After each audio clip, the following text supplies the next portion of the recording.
Os damos la bienvenida un día más a ECO. Hoy, en los últimos días, hemos presenciado un fenómeno que para algunos ha significado una sorpresa mayúscula. Multitudinarias manifestaciones han eclosionado por toda la geografía española. Las personas jubiladas han echado a la calle y han exigido unas pensiones dignas. La carta del Ministerio, donde se jactaba de la raquítica subida del 0,25%, ha soliviantado los ánimos. ¿Por qué estas subidas tan irrisorias? ¿Verdaderamente es una utopía tener unas pensiones dignas en este país? ¿Por qué la seguridad social tiene déficit o sigue teniendo déficit a pesar de la recuperación económica? O, sin ir más lejos, ¿se pueden blindar las pensiones o el sistema público de pensiones? Parecería que una vez llegada la recuperación económica se podría también recuperar el vínculo entre la actualización de las pensiones y el IPC, pero el Gobierno ha manifestado una y otra vez su negativa. Bueno, pues de todas estas cuestiones es de las que vamos a hablar hoy, pasando inmediatamente a presentaros a nuestros invitados e invitadas de hoy. En primer lugar, tenemos a María Pazos, matemática e investigadora del Instituto de Estudios Fiscales y además miembro de la Plataforma por Permisos Iguales e Intransferibles, la PINA. Bienvenida, María, muchas gracias por estar con nosotros. Gracias. También tenemos con nosotros a Norberto Mascherano, economista. Muchas gracias por estar con nosotros, Norberto. Muchas gracias a ti. Y por último, a Carlos Bravo, responsable de Políticas Públicas y Protección Social de Comisiones Obreras. Bienvenido, muchas gracias por estar con nosotros. Encantado. Pues si queréis empezamos, como siempre, con un pequeño minuto de introducción al tema que vamos a tratar, las pensiones, la sostenibilidad del sistema público de pensiones y los desafíos. María, si quieres empezamos contigo, una primera aproximación. ¿Qué nos podrías decir para abrir boca? Bien, pues a ver, yo creo que hay un problema de sostenibilidad general del sistema, porque el sistema actual es insostenible. Es insostenible desde un punto de vista demográfico, es insostenible desde un punto de vista ecológico. Pero en concreto la insostenibilidad del sistema, la supuesta insostenibilidad del sistema de pensiones que se viene hablando desde hace mucho tiempo, en particular, es una falacia. Es simplemente el avance del neoliberalismo. Hubo un pacto social en un momento determinado de la historia, a mediados del siglo XX, en el cual se crearon los sistemas de los estados de bienestar y ahora mismo se los están intentando cargar y el sistema de pensiones se lo están intentando cargar. Mira, y las dos reformas importantes últimamente, que han sido la del 2011 y la del 2013, han tratado de manejar muy bien la situación, porque se han cargado el sistema de reparto.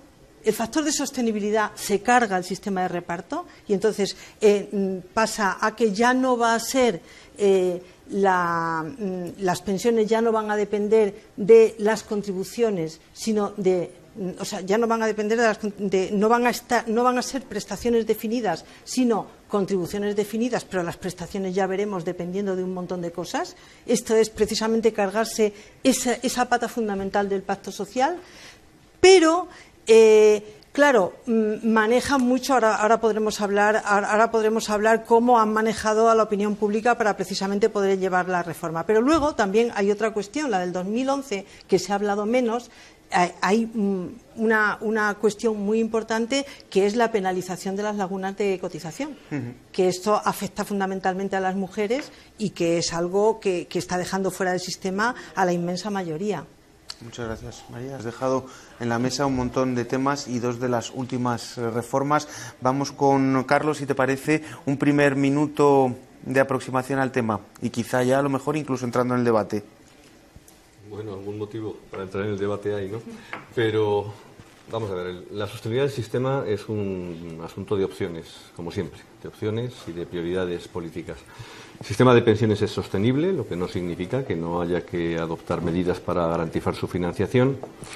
Y lo que está en riesgo en este momento es la suficiencia del sistema. Es decir, nosotros tenemos un sistema de pensiones que es un pacto intergeneracional, que ese pacto entre generaciones significa que la demanda que nosotros planteamos y que yo creo que está en el centro de las reivindicaciones que en este momento se plantean, es que hay que garantizar no solo el sistema para los actuales pensionistas, esto no es un conflicto solo en torno al mantenimiento del poder adquisitivo de las pensiones, que también, sino en garantizar un sistema de pensiones que cumpla el pacto intergeneracional. Y eso significa que las generaciones futuras, los que hoy tienen mediana edad, los que hoy son jóvenes, tienen que tener la garantía y la confianza de que van a recibir prestaciones comparables a las que contribuyen a financiar. Esta es la esencia del pacto entre generaciones y lo que tenemos es la necesidad de atenderlo. Eso es lo que está en riesgo como consecuencia de la reforma del año 2013, que es una reforma que se aparta de todas las anteriores en la medida en que, primero, no es producto de pacto o consenso alguno y, segundo, no tiene la lógica ni de la de 2011, ni la del 2006, ni la del 2001, ni la del 96, ni las anteriores que habían sido acordadas en el marco de lo que tiene que ser el eje central de gobierno de algo tan importante como la renta de un 20% hoy de la población española y que será un tercio seguramente a mediados de siglo, que es un gran pacto de Estado en el que haya un marco de acuerdo importante en el ámbito político y con los interlocutores sociales. Eso se rompe en el año 2013 y nos apartamos de aquel sistema de pensiones. Es verdad que muy poco a poco los rasgos del actual sistema siguen siendo los que había, pero tendrán una tendencia a la disminución generalizada para todo el mundo, con independencia del esfuerzo de contribución o no que hayan hecho antes en relación con el sistema de pensiones. Ese es el asunto.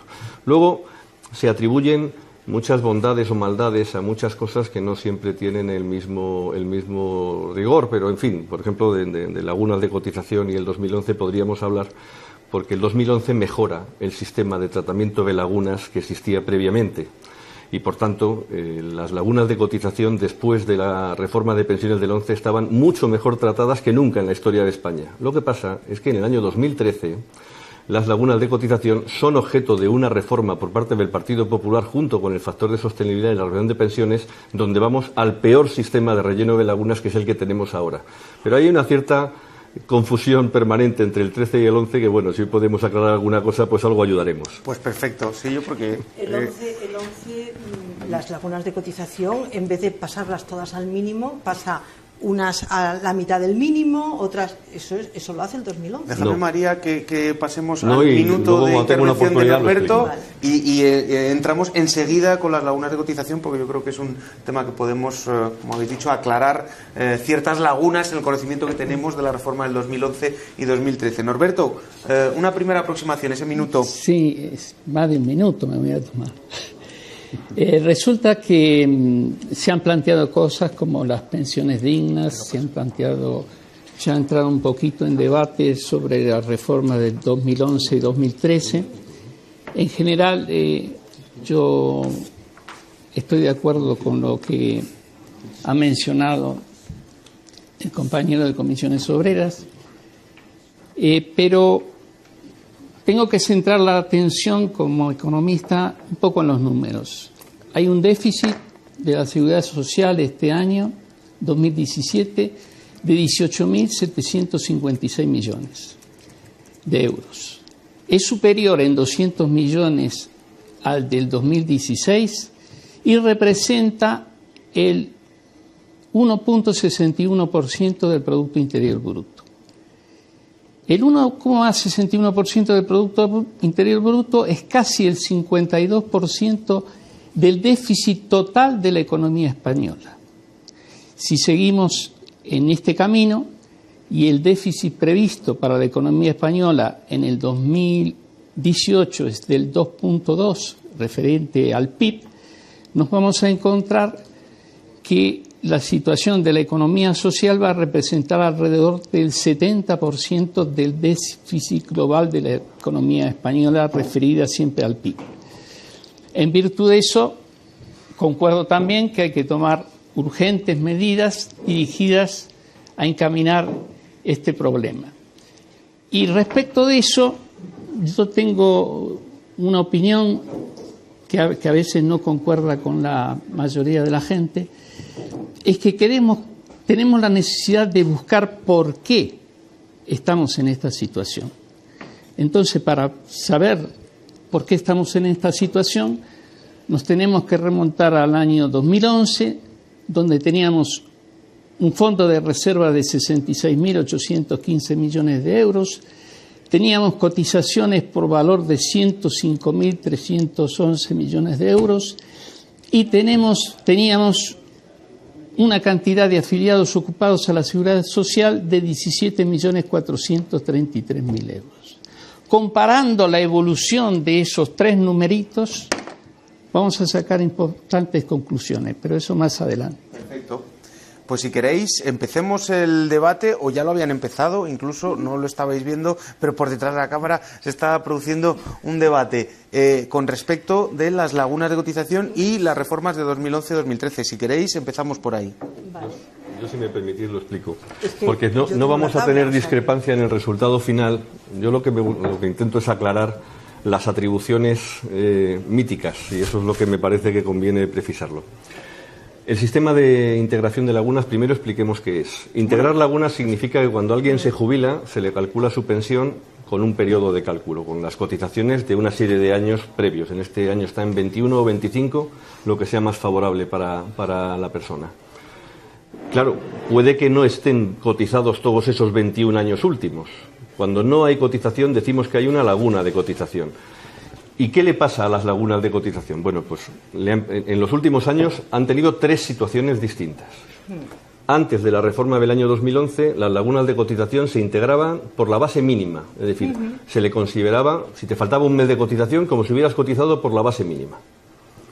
En el año 2011 lo que se pacta es que hasta 4 años se integrará por bases propias, por las bases propias que una persona tuviera antes. Es decir, si en los 21 años, por utilizar el ejemplo de este año, tengo 6 meses de laguna y tengo 6 meses cotizados antes, se cogen mis bases. Eso es siempre mejor que la mínima. En el peor de los casos es la mínima, pero siempre mejor que la mínima. Y luego, a partir de ese 4.º año, entonces se cogía la mínima. Por tanto, el sistema pactado... La mitad de la mínima. No. El sistema pactado en el 2011 mejoraba la situación precedente. Y en 2013... el Gobierno del Partido Popular aprueba 2 reformas, una que es la que se conoce muy bien porque es el índice de revalorización de pensiones y el factor de sostenibilidad, pero hace una segunda reforma en una norma distinta, en donde hace 2 cosas. Uno, endurece todos los requisitos de acceso a la jubilación que se habían pactado en el 11 y regula un nuevo sistema de integración de lagunas donde establece el que hoy está en vigor, que es mucho peor incluso que el que había antes del año 2011. Por tanto, ciertamente hoy tenemos el sistema más duro de integración de lagunas, pero la paternidad del sistema que hoy tenemos es una reforma aprobada por el Partido Popular en solitario en el año 2013. Bueno, recordemos, simplemente por encuadrar, 2011 reforma de Rodríguez Zapatero, 2013 reforma de Mariano Rajoy, digo, por encuadrar el debate. Vale. Bueno, yo creo que la reforma de 2013 fue terrible, pero es que la de 2011 también fue terrible. La de 2011 tiene una cuestión que era aumentar el periodo, digo, por un paréntesis, ahora voy a las lagunas, ¿no? En 2011 se aumentaba la edad de jubilación de 65 a 67 años, progresivamente, ¿no? Esto fue lo que salió a la opinión pública y lo que fue motivo de mucho debate. Pero lo de las lagunas quedó casi sin atención. Y la reforma de 2011, yo es que lo tengo aquí, tengo la tabla. Y no solamente es por la tabla de la integración de las lagunas. Mira, a partir de la reforma de 2011 se penalizan mucho las lagunas de quien tiene muchas lagunas, no de quien tiene unas poquitas lagunas, sino de quien tiene muchas lagunas, que son fundamentalmente las mujeres. ¿Por qué? En primer lugar, porque si el cálculo de la pensión se hace no en función de los últimos 15 años, sino en función de los últimos 25 años, que eso es la reforma de 2011, ¿no, Carlos? Se pasa de calcular en función de los 15 años a en función de los 25 años. Eso quiere decir que en vez de en los 15 años ya te vas a el periodo donde muchas mujeres han estado criando y por tanto han tenido las lagunas. Por tanto, eso pilla muchas más lagunas en mujeres. Luego, la pensión máxima también eso es de la reforma de 2011, se va a tener no ya a los 35 años cotizados, sino a los 37 y medio cotizados. Eso es 2011 también. Entonces, eso quiere decir que si no has tenido 37 años y medio cotizados, si no has sido lo que se llama un trabajador de toda la vida, que es lo que le pasa a las mujeres, pues todo eso va a tener mucha influencia. Y en tercer lugar, la integración de las lagunas. Es cierto que algunos meses, y no voy a entrar en cuáles son, si son para mí son 24, hasta 24 meses de cotizaciones que se tengan tal, no vamos a ir a lo prolijo, pero sí que es cierto que algunas lagunas se integran, se da la oportunidad de utilizar bases de cotización anteriores para suplirlas, pero el resto no se integran ya a la base mínima, sino a la mitad de la base mínima. Con lo cual es menos. Es decir, hay muchas razones por las cuales no quienes tienen unas poquitas lagunas, a quienes quizás se les favoreció, como tú dices, pero quienes tienen muchas lagunas, que son muchísimas mujeres, salieron muy perjudicadas. Norberto. Sí, yo voy a seguir un poco por otro rumbo, si me permite. En total, el tema es libre. Y voy a continuar con lo que comentaba sobre la solidaridad intergeneracional. Y quiero ampliarlo en el sentido de que el sistema de reparto y de caja única de la Seguridad Social también asegura la solidaridad interterritorial, que es un tema tan importante como... Si queréis también, estos términos los podemos definir, lo del sistema de reparto y lo de la caja única, porque muchas veces hablamos de cuestiones técnicas y merece la pena que traduzcamos a los televidentes. El sistema de reparto, si nos explicas qué es, y el sistema de caja única también, en dos palabras te lo agradecemos. El sistema de reparto ya lo comentó Carlos. Cierto. Te agrego que el sistema de la caja única es un sistema que permite, está basado en la Tesorería General de la Seguridad Social y en el Instituto Nacional de Previsión Social. Digamos que con las cotizaciones de ahora se pagan las pensiones de ahora, sí, ¿verdad? Y esas dos patas permiten unificar el sistema a través de la Caja Única de la Seguridad Social, que tiene su patrimonio propio, que tiene su presupuesto propio.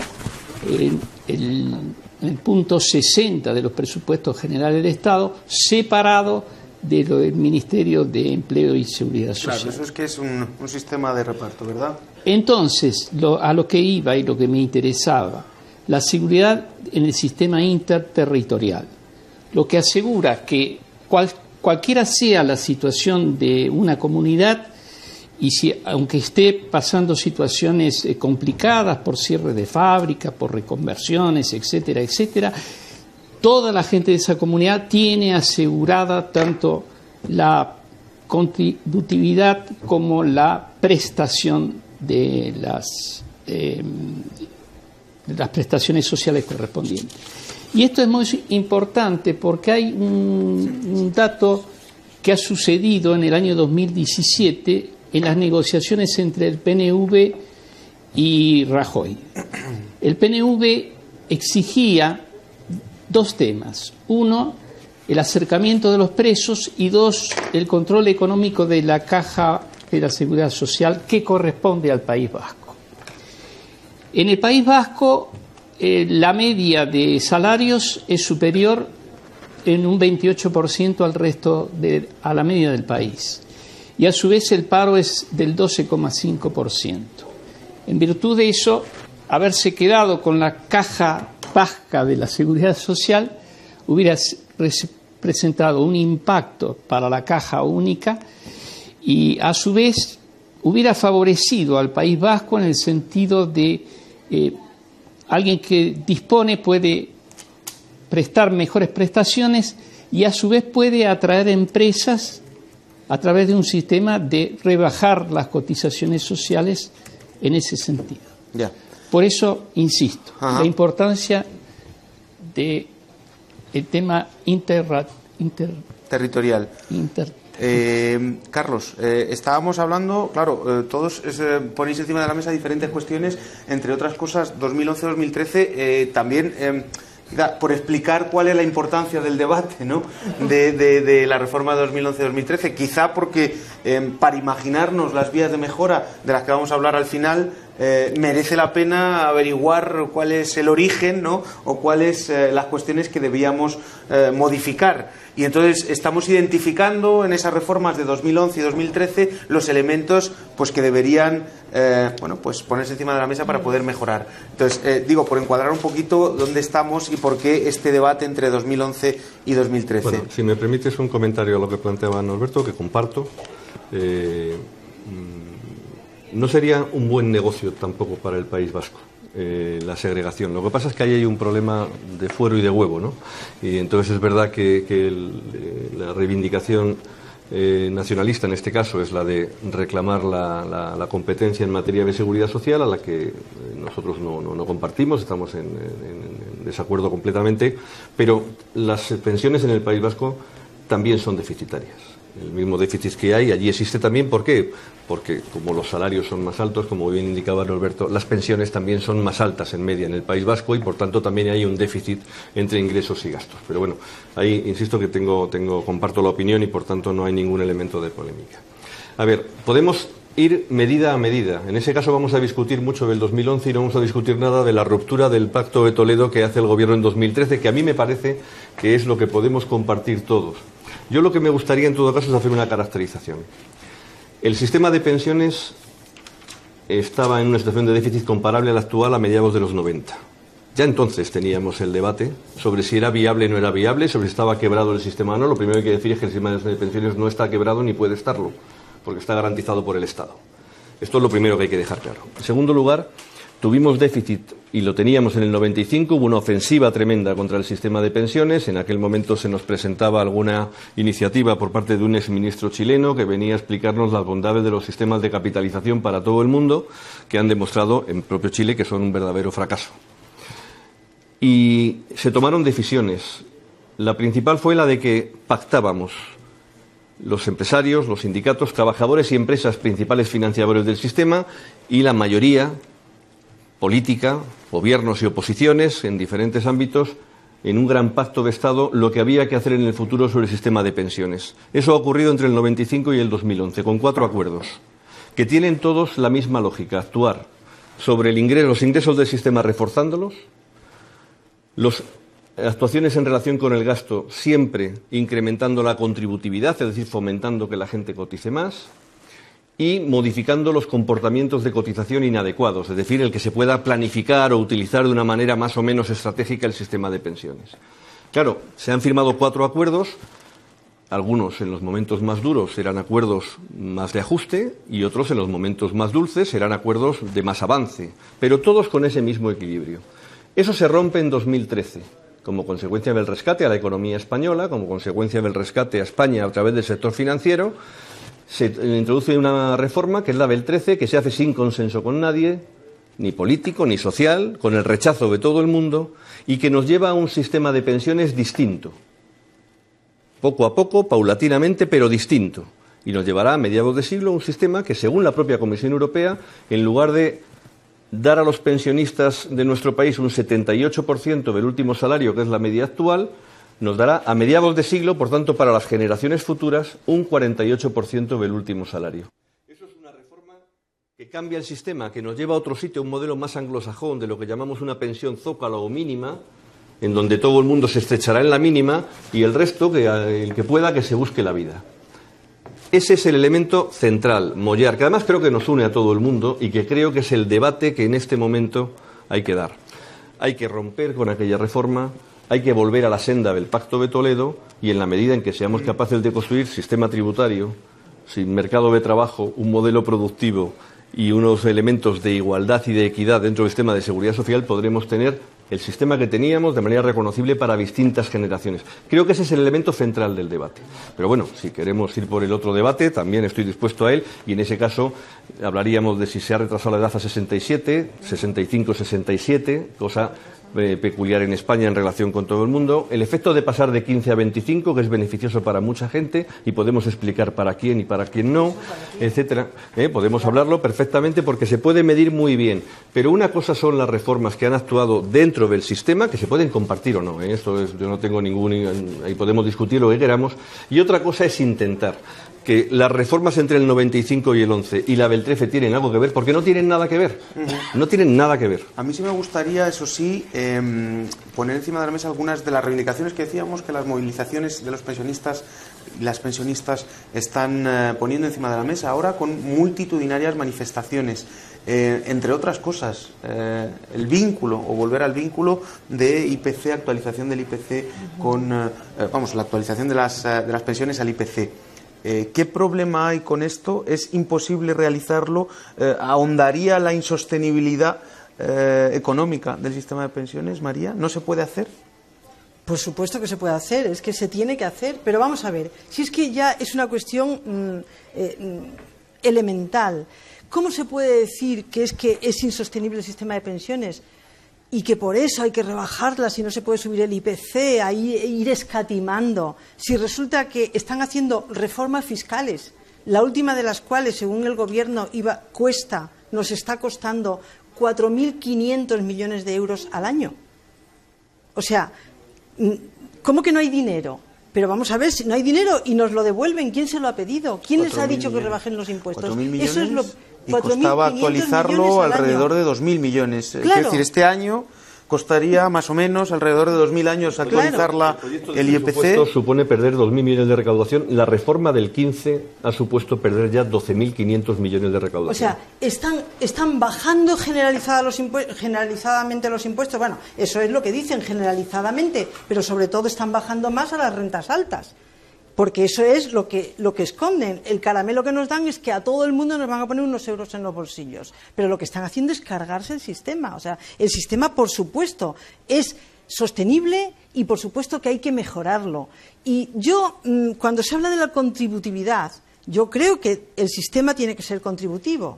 Entre paréntesis, también las pensiones no contributivas hay que subirlas al mínimo de las contributivas, porque es escandaloso que haya dos mínimos vitales. Se supone que los complementos a mínimos, ¿no?, que es cuando te sale la pensión calculada, te sale menos del mínimo de la pensión contributiva, te lo suplementan, ¿no? Esa es una parte no contributiva, es asistencial. Te lo suplementan porque se supone que hay un mínimo que nadie puede estar por debajo de él, pero resulta que todas esas mujeres que han estado sin cotizar porque les han incentivado desde el sector público a que no coticen, resulta que todas esas mujeres tienen, si no tienen otra cosa, tienen una pensión no contributiva que es como la mitad del mínimo de la contributiva. Eso hay que subirlo. Pero además hay que incentivar la contributividad para la mayoría de la gente. Pero es que lo que se está incentivando es lo contrario.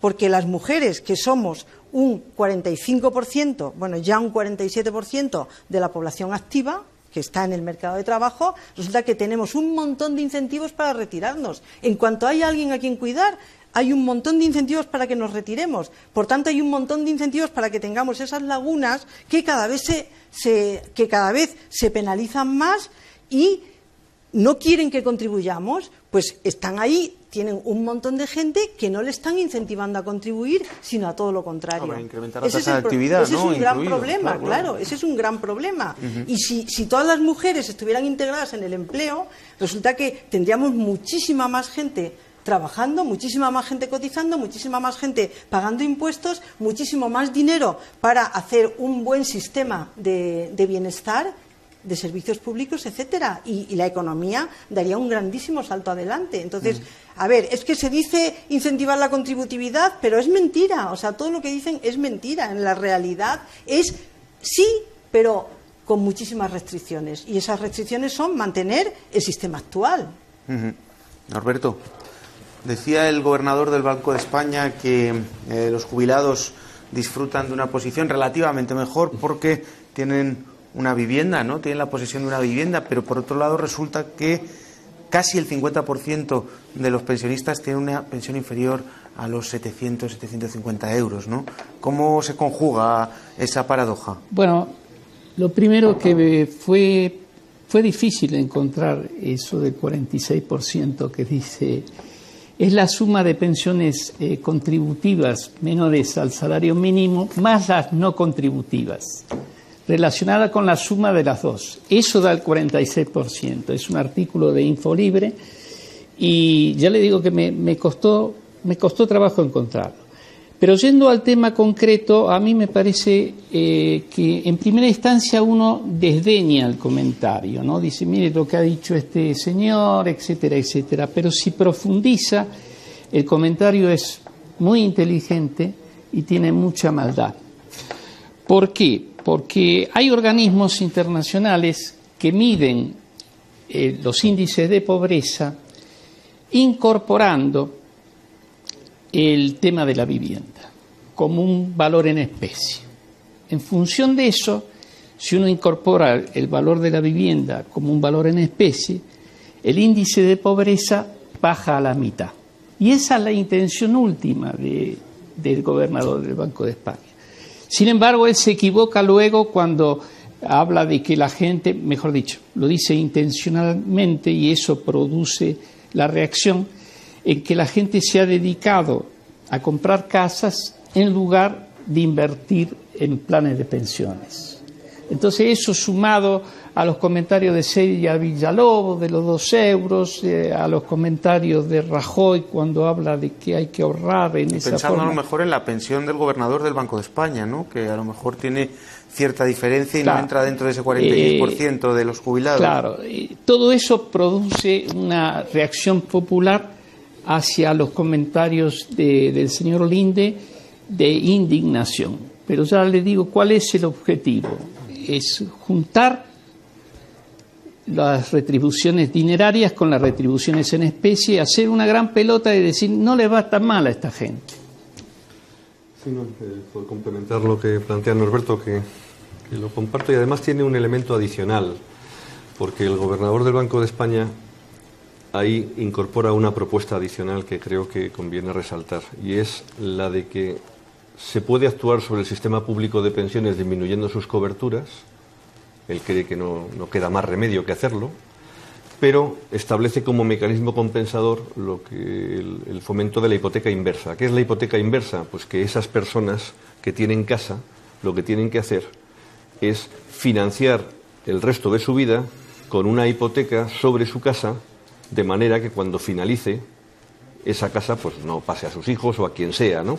La idea es, usted tiene un ahorro... De punta pone eso, bueno, así contado pero esa es la propuesta. De punta, ¿no? La propuesta es una propuesta en la que usted ha acumulado el ahorro por esa vía y usted tiene una forma de convertir ese ahorro en una manera de financiar el resto de su vida con la pensión pública más lo que usted obtenga a través de una hipoteca inversa. La hipoteca inversa significa que usted va a un banco le va a dar dinero con el que puede vivir y ese dinero habrá que devolverlo.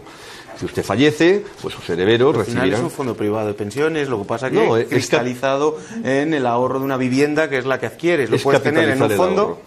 Pero al final es una manera de decir, tiene usted una forma de soportar que tiene que bajar la cobertura del sistema público de pensiones, en lugar de plantear, oiga, el sistema público de pensiones, como parte de un pacto intergeneracional, se tiene que mantener de manera reconocible entre las distintas generaciones y lo que es más importante, porque si no fuera posible, pues tendríamos que concluir que no es posible y buscar soluciones.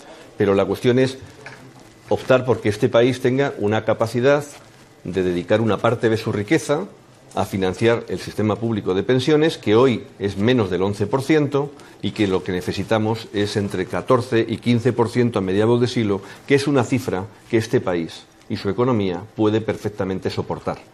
Lo que ocurre es que es un problema de otros países, si no me equivoco. Hoy hay países que ya están ahí, porque hay países en Europa. España está menos envejecida que muchos países centrales europeos, porque nuestro baby boom es el nacimiento de las generaciones más numerosas. No es que sean las más numerosas, porque esta es otra. Son las más numerosas que llegan vivas a la vejez. Bueno, pues el baby boom de los países centrales europeos se produce después de la Segunda Guerra Mundial, con la recuperación económica, finales de los 40. Y en España, pese a que nuestra guerra es anterior, esas generaciones numerosas que llegan vivas a la jubilación se produce entre 1958 y 1978, porque en este país durante 20 años, después de finalizar la guerra civil, pues no se acumularon generaciones numerosas que sigan vivas. Nuestra guerra fue anterior, pero nuestra dictadura duró mucho más. Y la recuperación económica tardó 20 años, además. Exactamente. Norberto y María. Sí, también preguntabas sobre las manifestaciones, ¿no? Yo creo que la Coordinadora Estatal de Defensa de Pensiones Públicas, en sus reivindicaciones iniciales se ha pasado un poquito. Se ha pasado un poquito no porque no sean justas, no porque no sean válidas, sino establecer un mínimo de 1.080 euros para las pensiones contributivas y no contributivas significa, y bueno, más que significa, voy a decir la trampa que le tendió Maruenda la otra vez en la sexta noche. Les preguntó, ¿ustedes qué pensión? 1.080 euros, contributiva, no contributiva. El presupuesto de la Seguridad Social sería 200.000 millones de euros. Además, si le ponemos el IPC, si le ponemos la jubilación, primero a los 65 y después a los 60, etcétera, etcétera. Entonces, la Coordinadora Estatal ha bajado sus pretensiones. En el último comunicado que yo tengo aquí, habla de salario mínimo interprofesional como pensión mínima, habla, y esto es importantísimo, habla de volver a la caja única de la Seguridad Social, porque en las primeras manifestaciones que hicieron y en los bloques económicos que presentaban, hablaban de pasar todo a los presupuestos generales del Estado. Y eso es un paso muy importante y muy, a mi entender, improductivo, porque dejar en manos de la señora de Cospedal con 2 submarinos atómicos las pensiones, por comprar 2 submarinos atómicos, dejar de lado de pagar las pensiones, es muy peligroso meter todo dentro de los presupuestos generales del Estado. Una cosa es que los déficits puntuales de la Seguridad Social se atiendan a través de los presupuestos generales del Estado, que es un comodín en lo que creo que todos debemos estar de acuerdo. Y otra cosa es meter todo dentro de los presupuestos generales del Estado. A ver, yo es que no quiero que se acabe el programa sin haceros una pregunta. O sea, y además teniendo aquí a Carlos Bravo, que es el responsable de política social de Comisiones Obreras y el que ha sido responsable de las pensiones, y que además, Carlos, pues estás diciendo que hay que volver al sistema anterior un poco, ¿no? O sea, que sí, que el sistema, hay que eliminar estas reformas.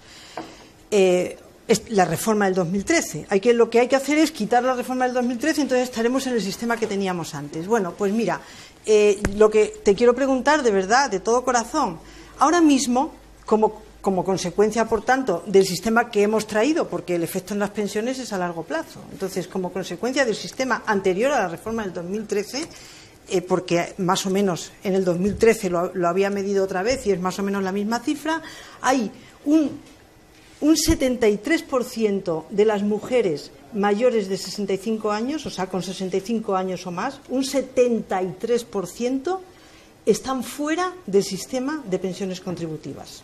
Un 73%. Un 29% de los hombres, un 73% de las mujeres. Y las no contributivas, recordemos que están no por debajo, sino casi por la mitad del umbral de la pobreza. Claro, es decir, sí, bueno, de esas, las que no tengan absolutamente nada de nada, ni su familia tenga nada de nada, tendrá esos 300 y pico euros, que es la pensión no contributiva. Con eso no se puede vivir. Pero entonces, lo que quiero decir es, las mujeres están masivamente fuera del sistema, podemos decir. Y en concreto, además, te doy ya el último dato, que lo tienes, pero hay 1,5 millones de mujeres casadas, más que de hombres casados, inactivas. O sea, llamadas inactivas, vamos, que hacen muchas cosas cada día, pero que están llamadas inactivas. Es decir, estas mujeres no están cotizando, o sea, que estas van a seguir, por supuesto, fuera. Luego están las que tienen lagunas, etcétera, etcétera. Es decir, ese es el sistema que teníamos y que, en el mejor de los casos, recuperando la reforma del 2013, íbamos a tener, pero que además va a peor porque sabemos que la llamada contributividad se aumenta cada vez más, es decir, se penalizan cada vez más las lagunas, a pesar de eliminar la reforma del 2013. Entonces, yo te pregunto de todo corazón, ¿tú cómo crees que se puede integrar a todas esas mujeres en el sistema de pensiones? A ver, lo que no le podemos pedir al sistema de pensiones es que resuelva todos los problemas de desigualdad en la sociedad española. El sistema de pensiones es un espejo... Dilo con otras medidas, las que quieras. El sistema de pensiones es un espejo que refleja el mercado de trabajo. Vale. Y lo que acabas de describir es el mercado de trabajo. Sí, sí. Es algo que ha estado en el eje de las movilizaciones del 8 de marzo. Es algo en lo que nosotros estamos insistiendo para rechazar las 24 medidas que acaba de intentar publicitar el Gobierno, que vuelven a ser generalidades en relación con la reducción de la brecha salarial. En el mercado de trabajo se estima que hay una brecha salarial de en torno a un 23%, por diferentes motivos. Eso por hora, que luego ya está... Si nos vamos al sistema de pensiones, cuando uno se aproxima, dice, aquí hay un 37%. Claro, lo primero que hace uno es, ¿qué pasa aquí, no? El 37% tiene que ver con que algunas de las pensiones más bajas están muy feminizadas, es decir, las pensiones de viudedad, el 92% de las personas que las cobran son mujeres. Si hacemos una comparación homogénea, podemos intentar buscarla. En los últimos años, las mujeres que se han jubilado en España han pasado de ser un 33% de las personas que se jubilaban, una de cada tres era mujer en 2013, han pasado un 40% en 2017. Y la brecha en esas personas en las que llegan a la jubilación ahora es de un 22%. El sistema de pensiones tiene algunos elementos correctores que hemos pactado en los acuerdos del diálogo social, parciales, muy parciales, de lo que pasa en el mercado de trabajo. Pero o actuamos sobre el mercado de trabajo o no podemos pensar que vamos a resolver parcialmente lo que está en el centro. La cuestión fundamental en relación con el mercado de trabajo es tasas de actividad, es decir, cuánta gente está dispuesta a trabajar. Todavía tenemos diferencias de 15 puntos entre hombres y mujeres. Es verdad que si lo miramos por edades, la edad hasta los 30 años, las tasas de actividad de mujeres y hombres son prácticamente las mismas. Es decir, las mujeres y hombres jóvenes tienen la misma disposición al trabajo. Claro, lo que pasa es que luego se incentivan las lagunas. Se incentivan las lagunas. Y luego aparece, a partir de los 31 años, 32 años, que es cuando aparece la edad media de acceso a la maternidad, empezamos a hacer. Y en las edades más tardías, a partir de los 40-45, tenemos una tasa de actividad distinta. Tenemos que actuar ahí.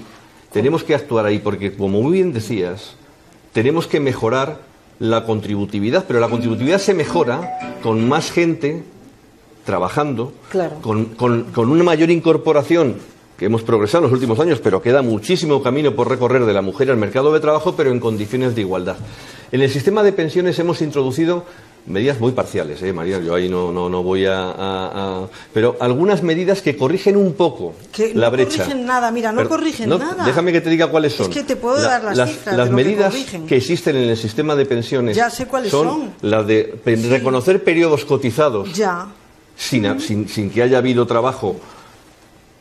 Hasta 3 años por maternidad, hasta 2 años por reducción de jornada, o el reconocimiento de hasta 9 meses por interrupción de vida laboral por cuidado de hijos. Pero esas medidas no seré yo quien diga que resuelven en modo alguno la brecha del mercado de trabajo. Pero lo que quiero decir, incentivan que las mujeres se retiren del mercado de trabajo con esas promesas. Eso es lo que hacen esas medidas, entre otras cosas, aparte de los incentivos a las reducciones de jornadas, a las excedencias no pagadas que les dejan a las mujeres sin salarios. Sí, pero el mantenimiento de un permiso de maternidad mucho más largo que el permiso de paternidad y que no acabamos de equiparar el permiso de paternidad al de maternidad. María, y todo eso tiene que corregirse, pero tú no puedes, si tú haces desaparecer elementos que hoy permiten a las mujeres que llegan a la jubilación con 9 años menos de carrera de cotización, permiten intentar completarlo, lo que no puedes hacer es quitárselo. Es que tienes que resolver el problema en el mercado de trabajo y mientras tanto tienes que buscar soluciones para reducir o paliar o intentar impedir ese problema. Pero claro que el problema central está en el mercado de trabajo y es ahí donde tienes que hacerlo. Déjame que te diga una cosa de la solución, solo una cosa. Mira, no se están buscando soluciones para paliar la desigualdad que ya hay. Lo que se están buscando es incentivos para seguir manteniendo la desigualdad. Y solo te voy a dar un dato. Estas compensaciones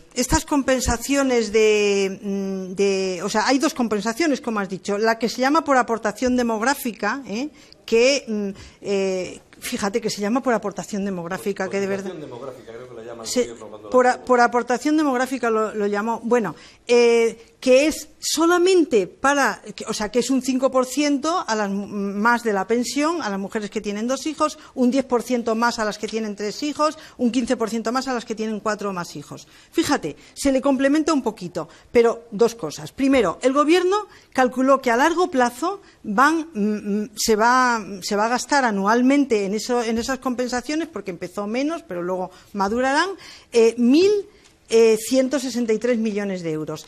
El desfase entre hombres y mujeres de pensiones, según la agencia tributaria, de la masa de pensiones, son 30.000 millones de euros. O sea, eso es nada. Pero a lo que iba es a lo siguiente. Esto es para las jubiladas, las que se jubilen a partir del 1 de enero del 16.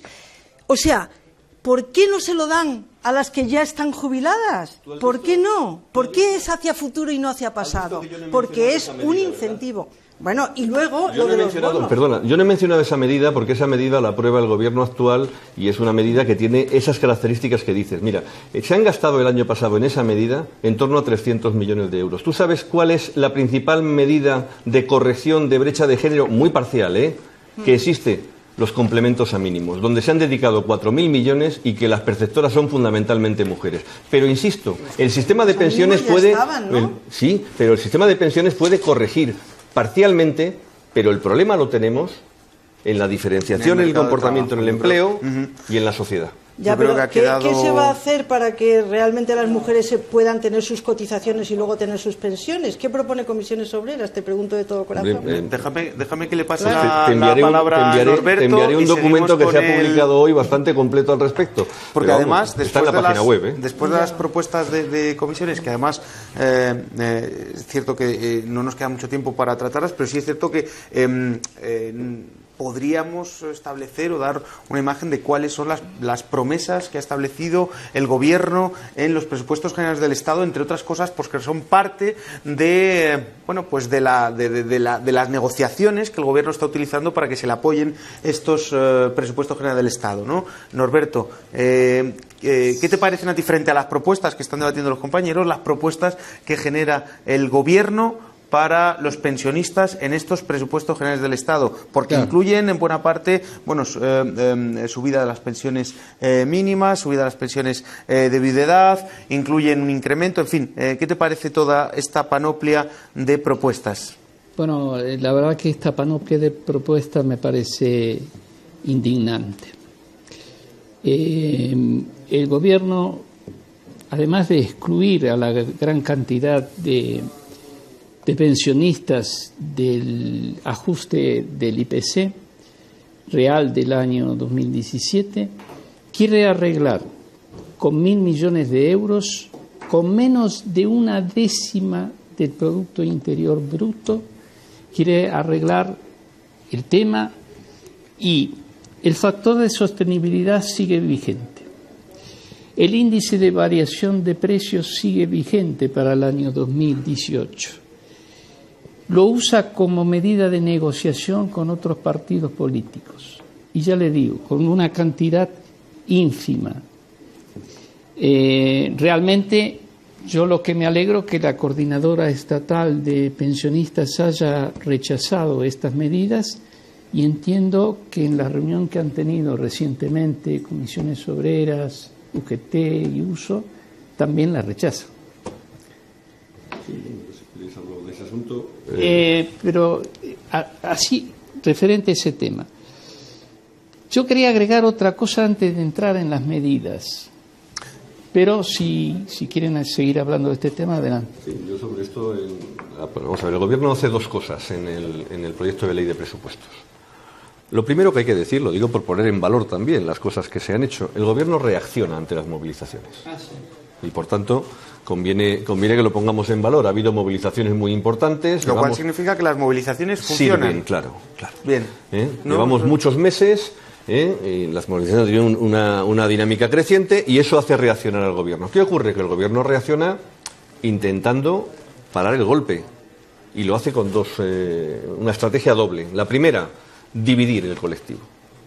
Nosotros ya he dicho que nosotros no defendemos que las movilizaciones sean movilizaciones de pensionistas.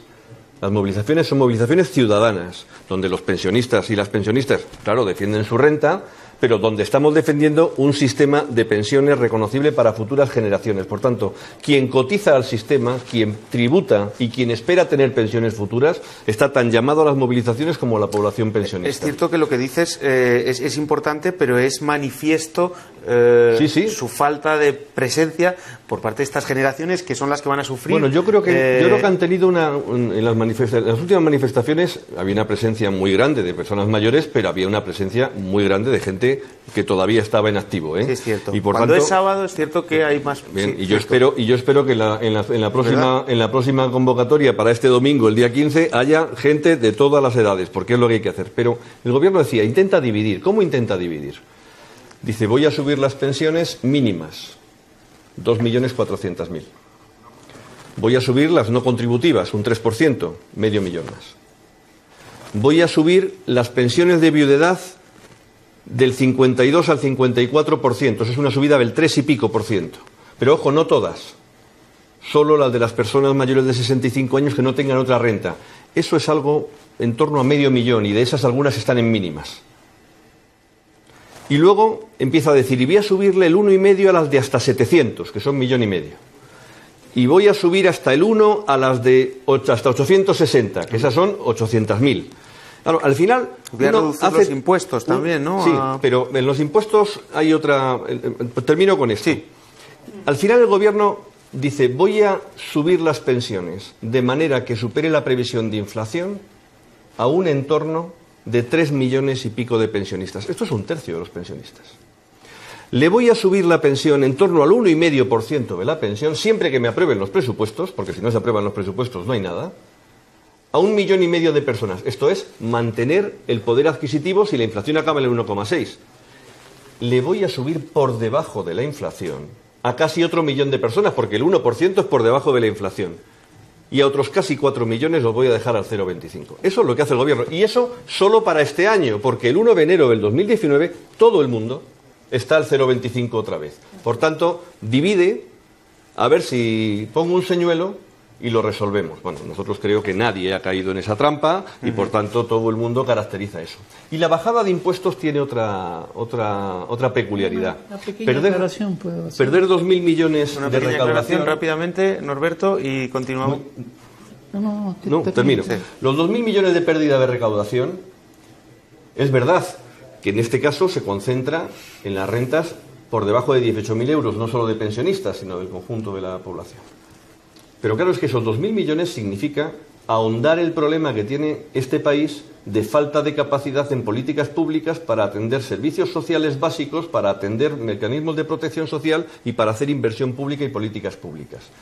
¿Quién es el más perjudicado por las carencias de los servicios públicos, por las carencias de los servicios del sistema de protección social? Pues quien tiene menos renta. Por tanto, te lo doy por un lado y te lo quito por el otro, porque quien tiene más renta es capaz de afrontar mejor el deterioro de los servicios públicos. Claro, no tenemos que olvidar que el techo de gasto se aprueba previamente y, por tanto, ese techo de gasto es el que supone un techo que, por mucho que quiera el Gobierno ahora decirnos que incrementa ese techo, ya está pactado y, por tanto, en fin, no se puede incrementar de ahí. Norberto, rápidamente, es la última intervención de María también, así que rápidamente, porque nos quedamos sin tiempo. Yo quería agregar solo una palabra, y ciudadanos. Sí. No solo el gobierno, ciudadanos. Hay que empezar a enterarse que Ciudadanos acompaña todas las medidas que van en contra de la solución del problema de pensiones, porque está en otra cosa. Ciudadanos está en el contrato único, está en las cuentas nacionales, está... La mochila austriaca, en fin. En la mochila austriaca, etcétera, etcétera, etcétera. Entonces hay que empezar a identificar a Ciudadanos. Nada más. María. A mí me parece que yo lo que quisiera recalcar es que efectivamente no estoy de acuerdo, Carlos, en que no se puede arreglar el sistema de pensiones solo hablando del sistema de pensiones, porque efectivamente es un reflejo del mercado de trabajo, pero es que hay que arreglar el mercado de trabajo. Claro, ¿y cómo se arregla el mercado de trabajo? No solo pensando en el mercado de trabajo, sino pensando en la otra cara de la moneda, que es el sistema de cuidados. Y hay que arreglar el sistema, y aumentar la pensión de viudedad no es la solución, porque como tú has dicho, eso afecta a muy poca gente y de todas formas las pensiones de viudedad son siempre muchísimo menores que las pensiones de jubilación. Aquí de lo que se trata es de que todas las personas sean independientes económicamente durante toda su vida y se labren sus propias cotizaciones, y para eso tenemos que cambiar el sistema. Con este sistema no vamos a ninguna parte. Entonces, yo por eso te lo preguntaba a ti, porque tener aquí a alguien de un sindicato que durante todo este tiempo pues también ha estado en el Pacto de Toledo, etcétera, y a mí me parece que el Pacto de Toledo, hay que decirlo, yo no me puedo ir de aquí sin decirlo. El Pacto de Toledo ha estado manteniendo el sistema como estaba y colaborando a las reformas que ha habiendo hasta el 2013, vale, hasta el 2013, pero bueno, pero ha estado ahí y me parece que ya es hora. Yo espero que no solamente por los que los jubilados y las jubiladas están en la calle, sino porque las mujeres estamos masivamente en la calle, que de verdad reaccionéis y que se cambie el sistema y que podamos tener un sistema equitativo donde las mujeres no estén masivamente excluidas del sistema. Y no ya todos los demás que también vienen detrás, por supuesto. Bueno, hemos llegado caminando lentamente pero seguros al final del programa. No podemos decir esta vez que no ha habido debate. Yo creo que hemos tenido dentro de un acuerdo generalizado matices de debate que yo creo que son importantes y que hemos puesto encima de la mesa. En cualquier caso, yo quería dar las gracias a María, Carlos, Norberto. Ha sido un verdadero placer teneros hoy aquí. Yo creo que nos habéis puesto muchas claves para poder entender qué es lo que está pasando y cuáles son las vías de salida. No nos queríamos ir, eso sí, sin comentar precisamente que María tiene a punto de publicar un libro contra el patriarcado, economía feminista para una sociedad justa y sostenible. Está actualmente en prensa, así que en breves días o meses incluso lo tendremos en días, en breves días lo tendremos disponible. Nada más, nosotros como siempre a pediros la difusión del programa y convocaros a uno nuevo dentro de 2 martes, en el cual trataremos de otros temas de una perspectiva diferente, como siempre intentando dar claves de análisis crítico, pero siempre riguroso. Muchas gracias. Hasta la próxima.